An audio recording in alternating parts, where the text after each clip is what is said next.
जय श्री राम प्यारे बच्चों, welcome back to the channel. तो बेटा लास्ट क्लास में हम लोगों ने किया था अपना इकोनॉमिक्स 12th का क्वेश्चन पेपर नंबर 4 और उसके हमने जो फर्स्ट पार्ट है बेटा दैट इज मैक्रो इकोनॉमिक्स, उसके सारे एमसीक्यू कर लिए थे। तो बेटा आज उससे जरा आगे चलते हैं और करते हैं इंडियन इकोनॉमिक्स के एमसीक्यू। तो स्टार्ट करते हैं बेटा अपनी आज की क्लास क्वेश्चन नंबर 18 से। ठीक है, तो देखिए जो क्वेश्चन नंबर 18 है उसमें सबसे पहला पूछा गया है small scale industry is the industry in which investment in fix capital can be up to.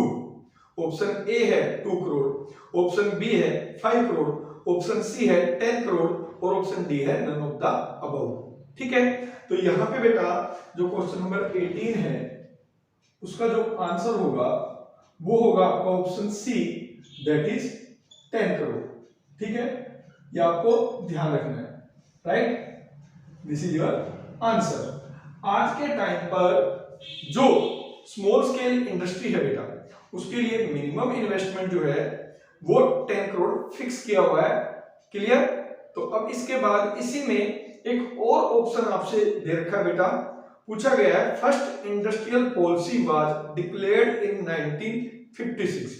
ठीक है, तो ऑप्शन ए है statement is true, option B है the statement is false as first industrial policy was declared in 1947, option C है statement is false as industrial policy was declared in 1959 और option D है none of the above.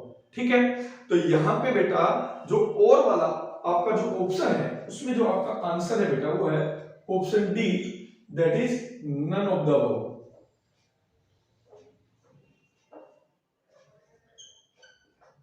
ठीक है, क्यों none of the above बेटा? क्योंकि जो first industrial policy थी it was declared in 1948, it was declared इन 1948। ठीक है, अब देखिए जो क्वेश्चन नंबर 19 है बेटा उसमें दो स्टेटमेंट गिवन है।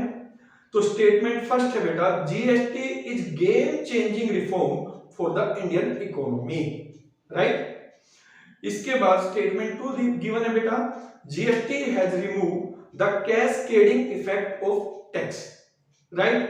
तो ऑप्शंस है both statement are true, both statement are false, only statement 1 is true, only statement second is true, right.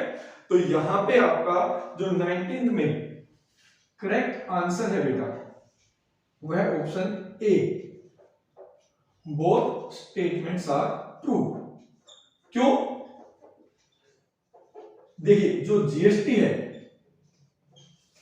वो वास्तव में गेम चेंजिंग था इंडियन इकोनॉमी के लिए। जीएसटी से पहले हमारे देश में डिफरेंट इनडायरेक्ट टैक्स थे बेटा। जीएसटी आने के बाद क्या हुआ, वो सब खत्म हो गए और एक ही टैक्स बना दैट इज कॉल्ड जीएसटी। कुछ चीजों पे छोड़ दीजिएगा, उसमें अभी वैट है आपका, ठीक है, कुछ चीजों पे टैक्स है अभी डिफरेंट, बट ज्यादातर जो टैक्स है वो मर्ज कर दिए गए थे बेटा जीएसटी में। ठीक है, मेन एम था वन नेशन वन टैक्स, एक कंट्री एक टैक्स। ठीक है, दूसरा इसमें स्टेटमेंट दिया है कि GST has removed cascading effect of tax. Cascading effect of tax का मतलब क्या था बेटा? टैक्स के ऊपर टैक्स। पहले जो टैक्स स्ट्रक्चर था उसमें क्या होता था, आपको टैक्स के ऊपर भी टैक्स देना पड़ता था, बट जीएसटी के आने के बाद ये सारी चीजें खत्म हो गई। जीएसटी एक लमसम टैक्स होता है, ठीक है, जिसमें आपको एक स्पेसिफिक रेट ऑफ टैक्स पे करना है, इसके अलावा आपको कुछ भी पे करने की आवश्यकता नहीं है। तो इसलिए आंसर होगा बेटा both the statement are true. ठीक है, अब इसमें भी बेटा आपको एक ऑप्शन दे रखा है, लिखा है dash was the Indian finance minister in 1991 acknowledged for his capability to steer away the economic crisis looming edge of the erstwhile Indian economy. Option A Dr. Subramaniam Swamy, option B Dr. Manmohan Singh, option C Pranab Mukherjee, option D Urjit Patel. ठीक है, तो I think इसका answer आपको पता होगा। तो इसमें जो करेक्ट आंसर है बेटा वो है आपका option B doctor Manmohan Singh.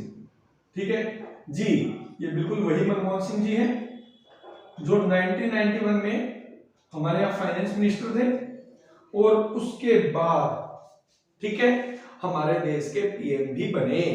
ठीक है, इकोनॉमिस्ट, बहुत ही बड़े इकोनॉमिस्ट, बहुत ही दूरदर्शी, ठीक है, जिन्होंने हमेशा हमारी इकोनॉमी को क्राइसिस से बचाया, doctor Manmohan Singh was the finance minister in 1991। Specific क्या है इसमें, क्योंकि 1991 में ही एलपीजी इन्होंने ही इंट्रोड्यूस की थी हमारी इकोनॉमी, ठीक है, तो आपको ये नाम ध्यान रखना है। अब जो क्वेश्चन नंबर 20 है बेटा, इसमें आपको एजर्सन और रीजन गिवन है। एजर्सन है all before demonetization has occurred in context of hyperinflations, war, political upheavals or other extreme circumstances. Reason दिया है discontinuing the big notes boosted the economy, ठीक है, तो यहाँ पे अगर आप देखें तो ऑप्शन वही है, both assertions and reasons are true and reason is the correct explanation, reason is not the correct explanation, assertion is true, reason is false, assertion is false but reason is true, ठीक है, तो यहाँ पे बेटा जो question number 20 है उसका जो करेक्ट आंसर है that is option C,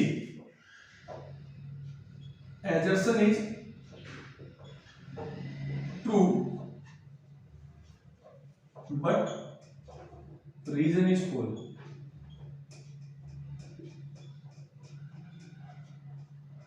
but reason is false, ठीक है, क्यों, अब ये समझिएगा, ठीक है, देखिए डिमोनेटाइजेशन जो हुआ था ये फैक्ट है कि वो किस लिए हुआ था, क्योंकि उस टाइम हमारे यहाँ पर इन्फ्लेशनरी सिचुएशन बहुत ज्यादा थी, ठीक है, पॉलिटिकल अपहीवल्स और अदर एक्सट्रीम सर्कमस्टांसेस, कई सारे रीजन थे बेटा, ठीक है।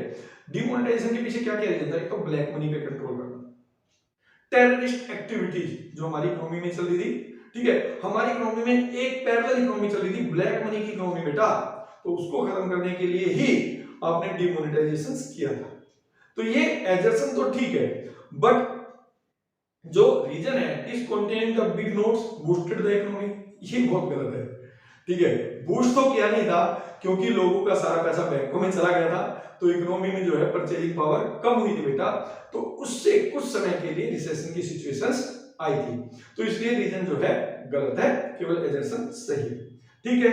तो अब देखिए जो क्वेश्चन नंबर 21 है, 21 में भी एजर्सन और रीजन है, first 10 5-year plans gave importance to self reliance, reason दे रखा है plan should have some clearly specified goals, ठीक है, फिर वही options, assertion is true, both assertion and reason are true and reason is the correct explanations, reason is not the correct explanation, assertion is true, reason is false, और assertion is false but reason is true, तो यहाँ पे जो correct option है बेटा 21 का वो है आपका ऑप्शन डी, ठीक है, that is assertion is false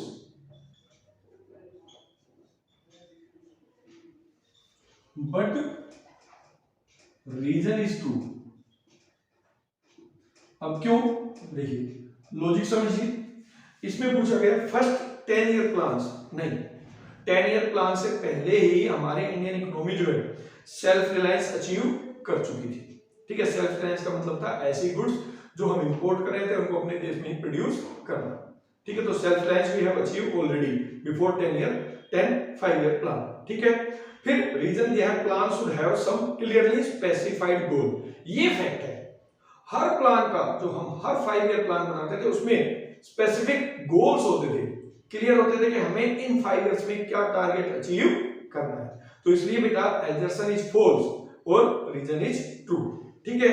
अब इसमें भी बेटा आपको एक ऑप्शन दे रखा है बेटा, लिखा है which of the following statement correctly represent action taken by the government towards liberalisation, P दे रखा है levying high tariff to discourage import and promoting the consumption of domestic goods and services, Q दे रखा है devaluation of rupees to increase inflow of foreign exchange, R दे रखा है allowing the private bank to make decisions independent of RBI restrictions, S दे रखा है fixing price of certain industrial goods in order to support increase consumption of these goods to boost the manufacturing industry, ठीक है। तो यहाँ पे आपके पास जो options हैं वो है बेटा ऑप्शन ए में P और Q ओनली, ऑप्शन बी में P and R only, option C में Q and R only, option D में Q एंड S ओनली, तो यहाँ पे जो करेक्ट ऑप्शन है और वाले में वो यहाँ पे भी बेटा ऑप्शन डी है, that is Q and S only, Q and S only. अब देखिए यहाँ पे क्यू एंड एस में क्या लिखा है समझिए। क्यू में लिखा है devaluation of the rupees to increase inflow of the foreign exchange, बिल्कुल ठीक बात है।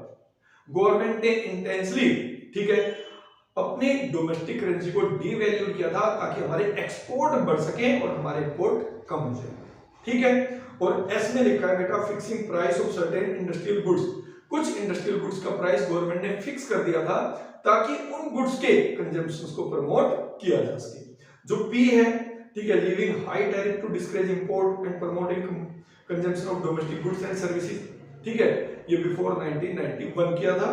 और allowing for private banks to make decision independent of the RBI restrictions, ये प्राइवेटाइजेशंस का पार्ट आ जाता है, ठीक है। तो ये था आपका क्वेश्चन नंबर 21। अब बात करते हैं क्वेश्चन नंबर 22 की। तो 22 में पूछा गया है country having maximum population of the world is, option A India, option B China, option C Pakistan, option D none of these, ठीक है। तो बेटा अब जब ये बुक लिखी गई थी उस टाइम इसका आंसर लिखा होगा चाइना, बट अब जो करेक्ट आंसर है बेटा क्वेश्चन नंबर 22 का वो है ऑप्शन ए, वो है अपना इंडिया, ठीक है। आज के टाइम पे इंडिया जो है सबसे ज्यादा पॉपुलेशन वाली कंट्री है वर्ल्ड में, और सेकंड नंबर पे है जो बेटा वो है चाइना, ठीक है बेटा। तो ये था क्वेश्चन नंबर 22। अब बात करते हैं क्वेश्चन नंबर 23 की। तो बेटा क्वेश्चन नंबर 23 में पूछा गया है first 5 year plan of dash womens in the year 1956, option A China, option B Pakistan, option C India और ऑप्शन डी बांग्लादेश, ठीक है। पहली चीज बांग्लादेश को तो निकाल दो, बांग्लादेश के बारे में हमने पूरी बुक में कहीं स्टडी नहीं किया है, मतलब हमें चूज करना है इंडिया, पाकिस्तान और चाइना के बीच में। तो यहाँ पे जो क्वेश्चन नंबर 23 है, ठीक है, उसमें जो करेक्ट आंसर है बेटा वो है ऑप्शन बी पाकिस्तान, ठीक है। इंडिया का तो हम सबको पता ही है 1951 में फर्स्ट ईयर प्लान हमने इंप्लीमेंट किया था, ठीक है। उसके बाद question number 24, why do we need to invest in human capital, human capital में हमें इन्वेस्ट क्यों करना चाहिए, what are the objective. Option A है स्किल डेवलपमेंट, ऑप्शन बी है इंक्रीज एफिशिएंसी, ऑप्शन सी है इंक्रीज प्रोडक्टिविटी और ऑप्शन डी है ऑल ऑफ द अबव। तो आई होप इसका आंसर तो आप सबको पता होगा बेटा, ठीक है। तो इसका करेक्ट आंसर क्या है, बिल्कुल ठीक, that is option D all of the above, all of the above, ठीक है। When an economy spend on the human Capitals, ठीक है, तो उससे आपकी इकोनॉमी में डेवलपमेंट का लेवल बढ़ता है, एफिशिएंसी बढ़ती है, प्रोडक्टिविटी भी बढ़ती है, तो ऑल ऑफ द अबव। अब देखिए क्वेश्चन नंबर 25 है kind of unemployment in which worker seems to be working, लग रहा है कि वो काम कर रहे हैं but its contribution to production is negligible, but उनका जो कंट्रीब्यूशन है वो जीरो के बराबर है, कुछ है ही नहीं।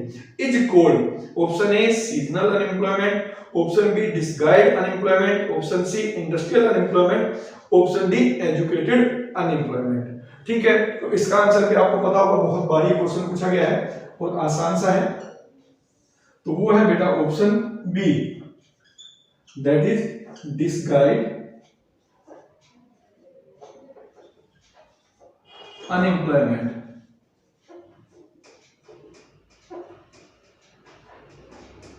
ठीक है। तो ये हो गया बेटा आपका क्वेश्चन नंबर 25।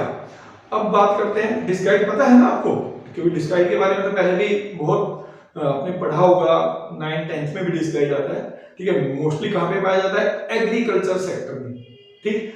देखने में सब लोग एग्रीकल्चर सेक्टर में एंगेज हैं, बट उनमें से कुछ लेबर को आप विड्रॉ भी कर लें तो आपकी प्रोडक्टिविटी, आपके प्रोडक्शन पे कोई इफेक्ट नहीं पड़ता, ठीक है। छिपी बेरोजगारी, छुपी हुई है, दिख नहीं रही है बेरोजगारी, ओपन नहीं है, ठीक है, इसलिए इसका नाम है डिसगाइज्ड अनएम्प्लॉयमेंट। फिर क्वेश्चन नंबर 26 में है बेटा the production process engaged in transforming one goods to another is known as, option A primary sector, option B secondary sector, option C territory sector, option D none of these. ठीक है, तो यहां पे जो आपका करेक्ट आंसर है question number 26 का वो है आपका option B secondary sector.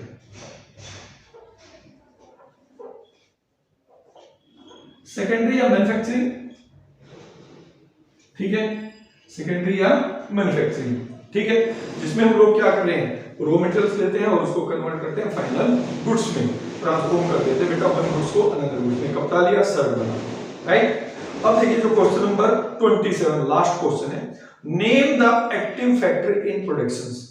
Option A land, option B physical capital, option C human capital, option D none of the above. ठीक है, तो यहां पे जो क्वेश्चन नंबर 27 है बेटा, इसका जो करेक्ट आंसर है वो है ऑप्शन सी ह्यूमन कैपिटल। ठीक है, जो आपका लैंड है, फिजिकल कैपिटल, वो सब इनएक्टिव फैक्टर प्रोडक्शन से बेटा, जो एक्टिव होता है वो होता है ह्यूमन कैपिटल। ठीक है, वो एक्टिवली पार्टिसिपेट करता है, ठीक है, ये इनएक्टिव है, राइट। तो that is why our correct answer is option C human capital. ठीक है बेटा, तो आज की क्लास में केवल इतना ही, हमारे सारे एमसीक्यू इंडियन इकोनॉमिक्स के भी हो गए कंप्लीट। अब मिलेंगे अपनी नेक्स्ट क्लास में बेटा किसी और नई वीडियो के साथ, तब तक के लिए बेटा जय श्री राम।